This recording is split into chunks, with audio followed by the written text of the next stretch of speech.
코로나19 감염 확산세가 심각합니다. 세상의 온 영역을 마비시킬 것 같은 무서운 기세로 지금 저희들 덮쳐오고 있습니다.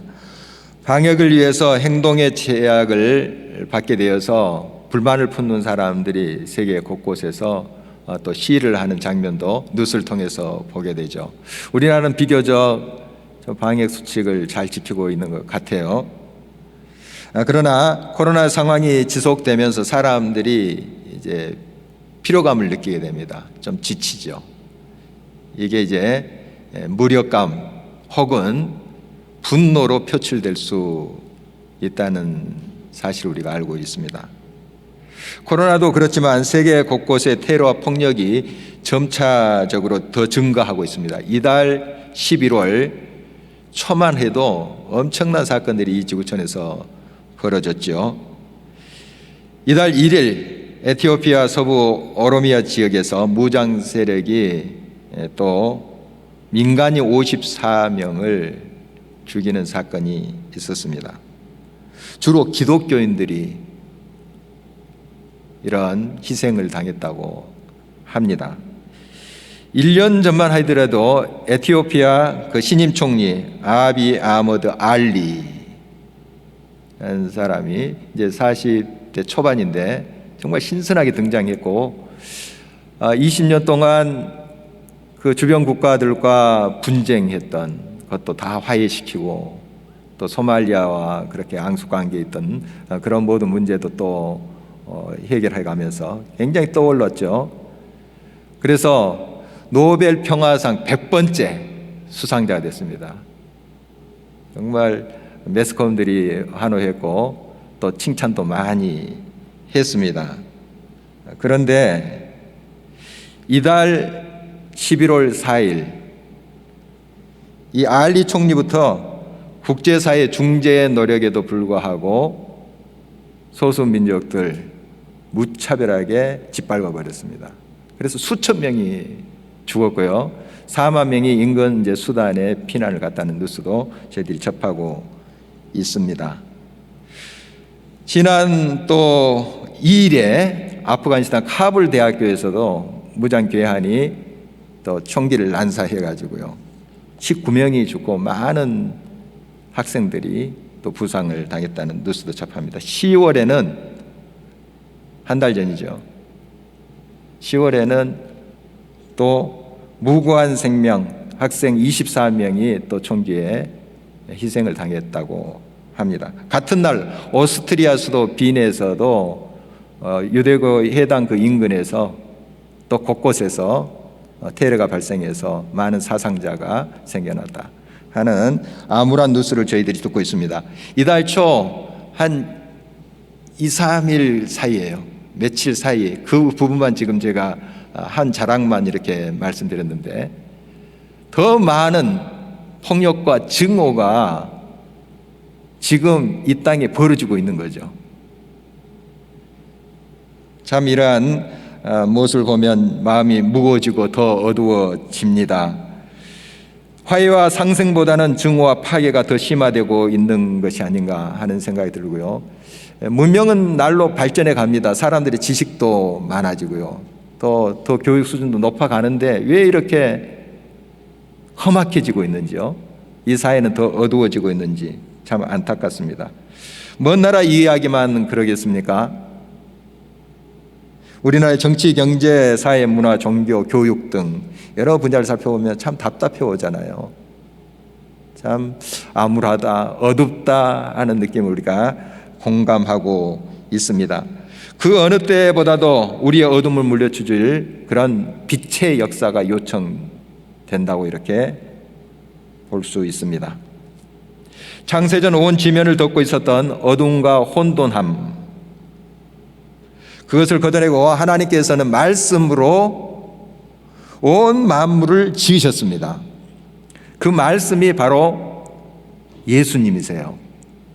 오늘 본문 1절에서 3절을 주목해 보시겠습니다. 태초에 말씀이 계시니라. 이 말씀이 하나님과 함께 계셨으니 이 말씀은 곧 하나님이시라. 그가 태초에 하나님과 함께 계셨고 만물이 그로 말미암아 지은 바 되었으니 지은 것이 하나도 그가 없이는 된 것이 없느니라. 요한 사도는 예수님이 삼위일체 하나님이시라는 것을 분명히 증언하고 있습니다. 태초에 하나님께서 세상을 창조하실 때 말씀으로 창조하셨는데 예수님은 이 말씀으로 참여하신 거죠. 이 하나님의 말씀은 하나님과 분리될 수가 없습니다. 하나예요. 하나님 자신이에요. 우리는 그래서 성경을 하나님의 말씀이라고 고백을 합니다. 물론 거기에 인간의 어떤 역사도 들어가 있고 고백도 들어가 있습니다만 전체적으로 성령의 감화 감동으로 쓰여진 이 성경 말씀을 하나님의 말씀으로 우리가 받아들이고 있습니다. 물론 종이와 활자로 된 이 책을 우리가 하나님이라고 하지는 않아요. 그런 의미는 아닌 거 우리 다 알고 있죠. 그 틀에 담긴 뜻이 하나님의 말씀입니다. 그래서 성경은 세상의 여느 책과 비교할 수 없습니다. 하나님의 말씀이 육신이 되어 우리 가운데 오신 분 예수 그리스도를 우리는 이 하나님의 말씀 속에서 성경에서 만날 수가 있습니다. 그래서 이 성경에서 그의 숨결을 우리가 느낄 수 있고 그의 또 손길을 경험할 수가 있습니다. 그래서 우리가 예수님을 만나고 싶다 하는 소원을 많이 갖지 않습니까? 요즘 제가 그런 기도를 드리면서 잠들어요. 주님 좀 꿈에서 나타나면 좀 좋겠습니다. 물론 항상 주님과 동행하고 있지만 한번 그런 꿈도 꿔봤으면 좋겠습니다 하는 그런 또 소원이 있습니다. 꼭 여러분 꿈에 예수님 안 보여도 괜찮아요. 그냥 또 그런 소박한 기도를 드린 것도 또 괜찮습니다. 한번 제가 요즘 그렇게 한번 기도하고 있는데요. 어떻든 이 성경에서 우리는 예수님 만날 수 있어요. 이 성경 말씀이 하나님의 말씀이거든요. 그리고 그 말씀이 육신이 돼서 이 땅에 오신 예수 그리스도시거든요. 그래서 이 말씀과 교제하면 그 숨결과 그 손길을 우리가 경험할 수 있는 것이죠. 코로나19로 행동의 제약을 많이 받고 있죠. 그래서 우리가 구역 모임이라든지 소호 모임 하기가 참 쉽지 않아요. 지금 몇 달 동안 하지 못하고 있는데 거의 1년이 돼가네요. 그런데 우리 교인들 중에 이 기회를 이용해서 성경을 통독하고 또 성경을 필사하는 그런 분들이 많이 생겨나고 있어요. 참 바람직한 일입니다. 우리 교회에서 부교육자로 섬겼던 목사님들부터 이 길가의 교회를 생각할 때 제일 기억에 남는 것이 말씀 묵상 훈련이라고 해요. 그래서 제가 이제 매월 첫 주에 묵상 잘하고 있나, 기도 생활 또 여러 영성 생활 잘하고 있나 좀 체크를 하거든요. 그래서 가끔씩 이제 우리 교회를 거쳐가신 분들이 연락을 해옵니다. 말씀 아침에 묵상하다가 좀 생각이 나서 연락을 했다고 하는 분도 있고요. 또 이 아침마다 말씀 묵상하고 그 말씀 붙잡고 1시간 동안 기도하는, 다른 교회는 좀 그것을 좀 자유롭게 하나 봅니다. 우리도 이제 자유롭게 하긴 하지만은 이제 음악 틀어놓고 1시간씩 기도하잖아요. 또 이런 습관이 들어서 기도하는데 너무 좋다는 거예요. 그래서 이제 저에게 전화로 연락드리는 목사님도 계십니다. 정말 하나님 말씀은 지혜입니다. 능력입니다. 이것은 계속 맛보면 맛볼수록 그 맛을 느껴갑니다. 우리가 왜 이렇게 하나님의 말씀과 친밀하게 교제하지 못하는가? 그 맛을 잘 모르기 때문에요. 맛을 아는 사람은 그 먼 곳에 있는 음식점까지 찾아가요. 찾아갑니다. 지금은 장로님이 되셨는데 우리 교회에서 이제 신앙생활 하시다가 개척교회를 도우시러 간 집사님이 계세요. 하루는 제게 전화를 하셨습니다. 언젠가 제게 그 평양 냉면에 대해서 막 강의를 하셨어요. 소위 강의를 했습니다. 예찬을 한 거죠. 평양 냉면. 그래서 한번 목사님 먹으러 갑시다 이렇게 이야기를 했었습니다. 저는 잊어버렸는데 그분이 전화를 하셔서 그게 기억났나 나서 일부러 전화했다는 거예요. 찾아오셨어요. 그래서 이제 의정부에 있는 냉면집에 갔습니다. 그런데 제 입맛에는 별로 안 맞더라고요. 밋밋하고 이게 무슨 맛인지 잘 몰라요. 그래서 제가 솔직하게 이야기했죠. 별로 맛을 못 느끼겠다고 했더니 이 집사님이 처음에 자기도 그랬대요. 그런데 또 먹고 음미하다 보니까 이 세상에서 제일 맛있는 음식이 이 평양냉면이래요. 아니 확신 있게 이걸 막 전도하고 있더라고요. 그냥 예찬하면서 이 평양냉면 하면서 이야기를 하고 있더라고요. 진짜는 맛보면 맛볼수록 그 맛을 느낍니다. 하나님의 말씀도 시간을 들여서 여러분이 맛을 보셔야 돼요. 처음에 잘 못 느낄 수 있습니다. 딱딱할 수 있고 어떤 이해가 좀 안 될 수도 있습니다. 그러나 좀 포기하지 마시고 계속 맛을 보십시오. 그러면 세상에 다른 음식 그 맛은 사람마다 또 달라질 수 있잖아요. 그러나 이 생명의 말씀은 진짜 중에 진짜잖아요. 맛을 보면 볼수록 그 맛을 느껴가요. 그리고 이 맛이구나.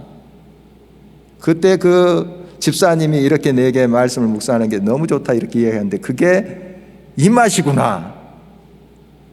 공감을 하게 됩니다. 여러분 그러므로 이번 대림절에 특별히 더 집중해서 이 말씀과 가까이 해보시기를 바랍니다. 말씀이신 예수님은 천지를 창조하신 창조주이시죠. 만물의 하나라도 그가 없이 지어진 게 없습니다. 지금도 말씀이신 예수님은 새 창조를 이루어 가세요. 말씀이 닿으면 인생이 변합니다. 그런 증거들이 많잖아요. 역사가 변해요. 가정이, 공동체가 새롭게 됩니다. 민족이 변해요. 이 말씀의 능력이, 말씀 곧 하나님이시니까요. 천지를 창조하신 새 창조를 이루어 가시는 그 하나님이시니까 다시 말씀드립니다. 이 활자, 이 책이 하나님이 아니고 거기에 이 틀 속에 담긴 그 뜻, 메시지, 바로 이 말씀이 하나님이세요. 얼마나 귀한 은혜를 우리 가까이 주셨나요? 정말 이 말씀이 우리 가까이 있다는 것은 너무너무 귀한 하나님의 사랑입니다. 이 말씀 우리 더욱 가까이 하고 음미하고 이 맛이야 이렇게 좀 깨달을 수 있는 이 대림절이 되었으면 좋겠습니다. 2000년 전 예수님께서 이 땅에 사람의 몸으로 오실 때 세상은 참 어둡고 또 정말 암울했습니다. 그 어둠은 다름 아닌 절망이고 사망의 그림자였죠. 예수는 참빛으로 오셔서 죽어가는 것과 죽은 것들을 살려내셨어요. 생명이시기 때문에 예수님은 그런 생명 역사를 베푸셨습니다. 4절에서 5절입니다. 그 안에 생명이 있으니 이 생명은 사람들의 빛이라. 빛이 어둠에 빛이 돼 어둠이 깨닫지 못하더라. 빛이 닿는 곳마다 생명의 역사가 일어납니다. 미국의 알래스카 주에 여름에 이제 해가 일찍 뜨고 늦게 해가 진다고 그래요. 그래서 한 16시간 동안 해가 이제 떠 있는데요. 밤 10시가 되어도 훤하다고 그래요. 그리고 새벽 4시면 그냥 해가 뜨는 거예요. 일조량이 많은 거죠. 그래서 같은 고추 씨를 심어도 우리나라에서 그 달리는 그 고추보다 한 배나 더 크대요. 같은 고추씨인데 한국에서 가져온 고추씨를 심었는데 그렇게 크게 맺힌다고 그럽니다. 그리고 상추도 막 씨를 뿌리면 일주일 만에 상추쌈 할 수 있는 정도 크기로 된다고 그래요. 이제 햇빛이 그만큼 비치기 때문에 그런 거죠. 햇빛에 생명이 있습니다. 햇빛이 없으면, 이 빛이 없으면 우리가 생명을 이어갈 수 있을까요? 에너지를 받을 수 있을까요? 바로 빛이신 예수님과 함께할 때 우리의 삶은 생명력으로 넘치게 됩니다. 우리의 삶이 왜 시들시들해지고 죽어가는 겁니까? 빛을 받지 않기 때문에 그런 거 아니겠습니까? 참 빛이신 예수 그리스도와 동행할 때 그 빛을 항상 우리가 품고 있을 때 그 빛은 생명입니다. 우리를 활기있게 하고 우리를 다시 새롭게 하고 우리를 일으키게 하는 능력이 거기에 있습니다. 예수님께서는 흑암에 처한 유대 땅에 2000년 전에 오셨죠. 그 빛을 받은 사람들은 다 생명을 얻었습니다. 예수님의 사역, 하나님의 생명 말씀을 또 외치시고 병자를 고치시고 귀신을 내쫓으시고 역사를 새롭게 하셨잖아요. 바로 빛을 받는 자마다 삶이 변했습니다. 생명을 얻었습니다. 그토록 완악하고 살기 등등했던 사울, 우리가 잘 알고 있는 사도 바울이죠. 그 예수 그리스도의 빛을 받았잖아요. 그 빛이 들어오자 그의 삶이 어떻게 되었습니까? 완전히 변했잖아요. 하나님의 귀한 생명의 통로가 되었던 것 우리 너무 잘 알고 있습니다. 외세의 각축장이 되었던 이 한반도, 하나님의 말씀에 빛이 들어왔었죠. 그 빛을 받는 이마다 삶이 변했고 생명의 능력으로 옷 입게 되었습니다. 그 생명의 빛을 받은 사람들로 인해서 이 땅은 변화됐습니다.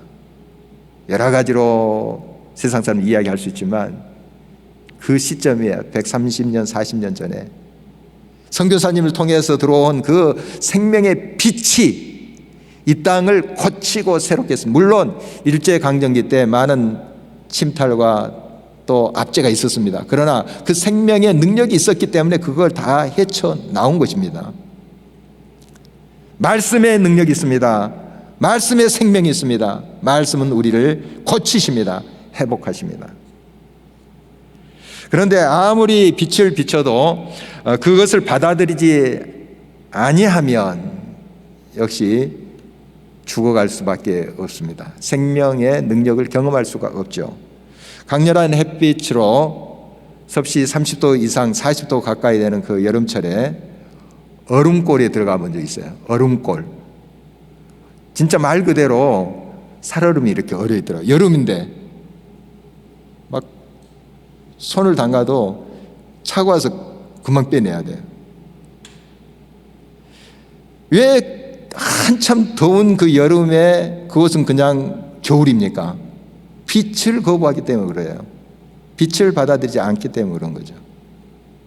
아무리 예수님께서 빛으로 오셔서 우리의 삶을 새롭게 하시고자 하지만 우리가 그 빛을 영접하지 않으면, 받아들이지 않는다면 역시 우리의 삶은 얼음으로 차갑게 겨울을 맞이할 수밖에 없습니다.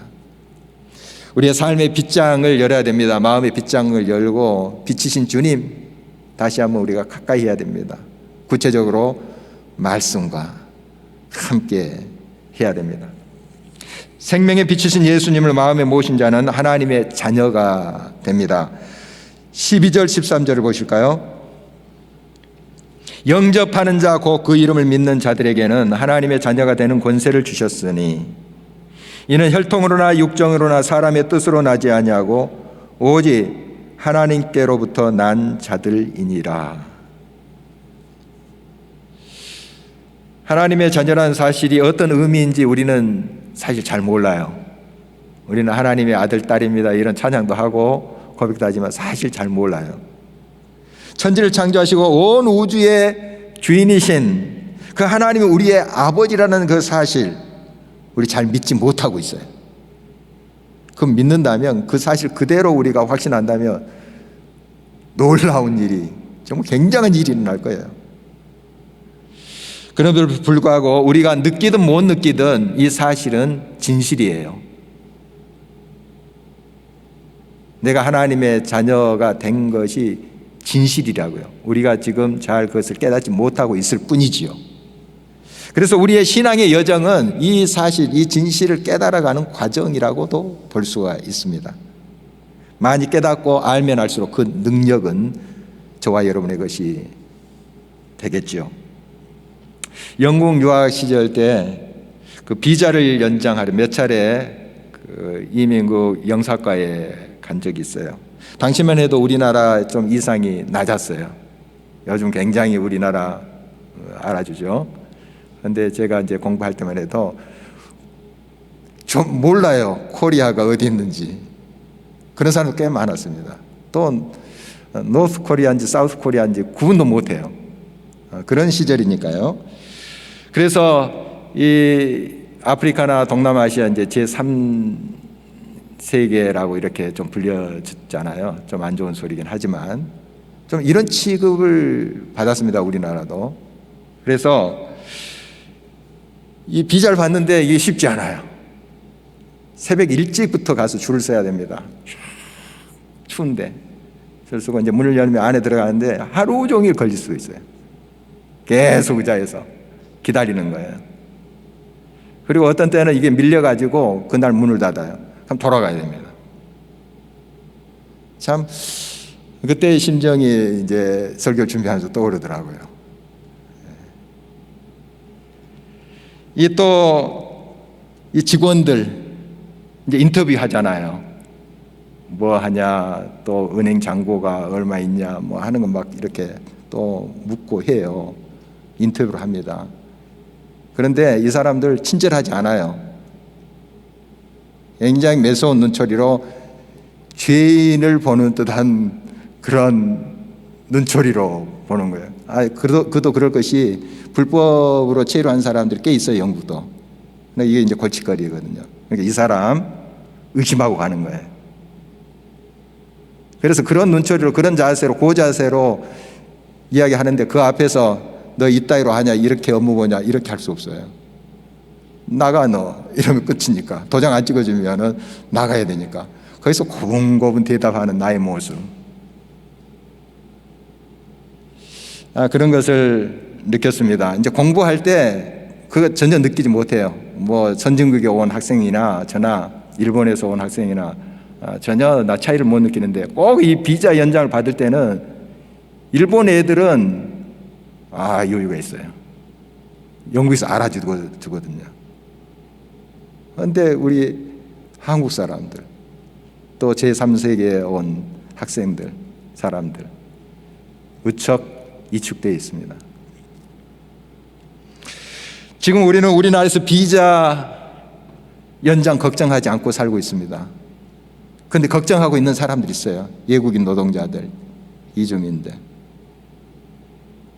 그분들의 심정이 조금 이해가 돼요. 제가 경험을 해봤기 때문에. 그 영사과 직원들이 이 사람 불법 체류자가 아닌가, 여기에 체류할 합당한 근거가 있는가, 우리에게 도움이 되는가, 그런 마음을 가지고 인터뷰할 거 아니에요.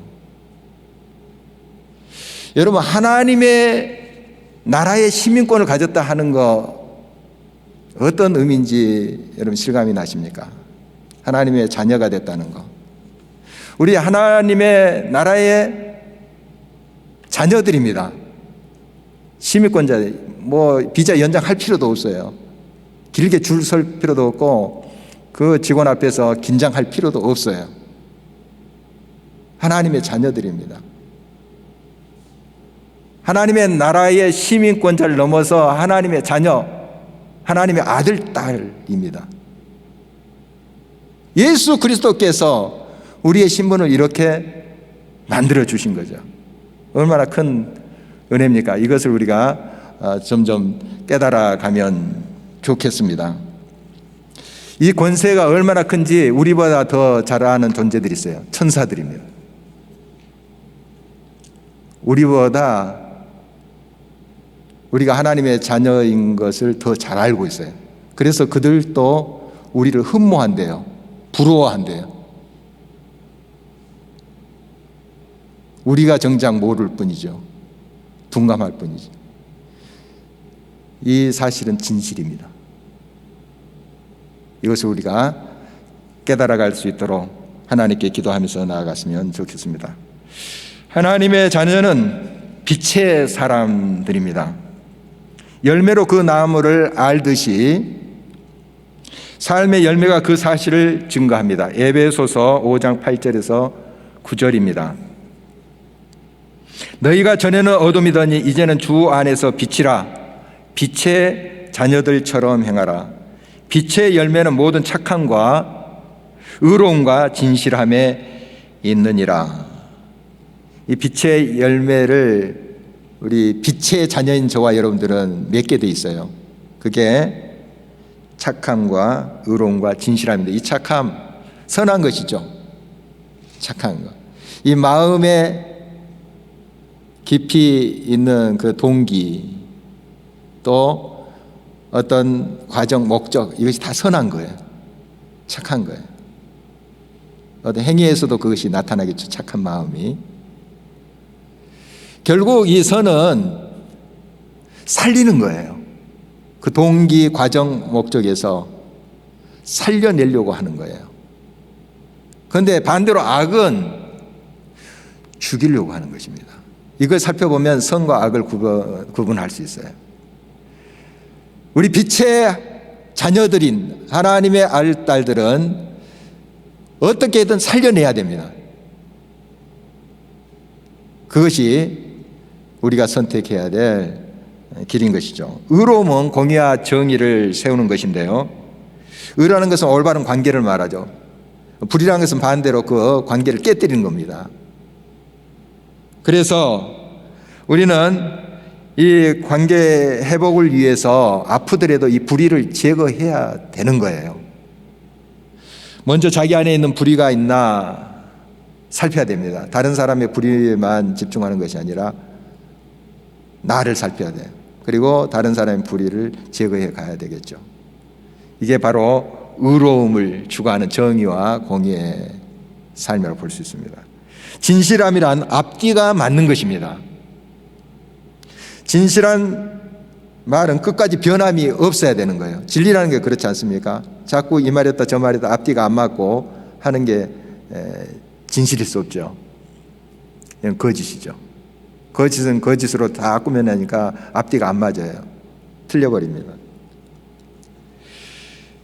진실한 사람의 속임이나 거짓이었습니다. 사욕을 위해 얄팍한 거짓을 행하다가 남을 해치고 자기가 무너지는 그러한 삶이 아닙니다. 어떤 상황 속에서도 진실한 사람은 두려움 없이 행합니다. 하나님이 또 알고 계신다는 것을 믿기 때문에 그렇습니다. 하나님은 빛의 자녀의 삶을 책임지시고 그 모든 환난에서 회복시킨다고 이사야 60장 19절에서 20절에 말씀하고 있죠.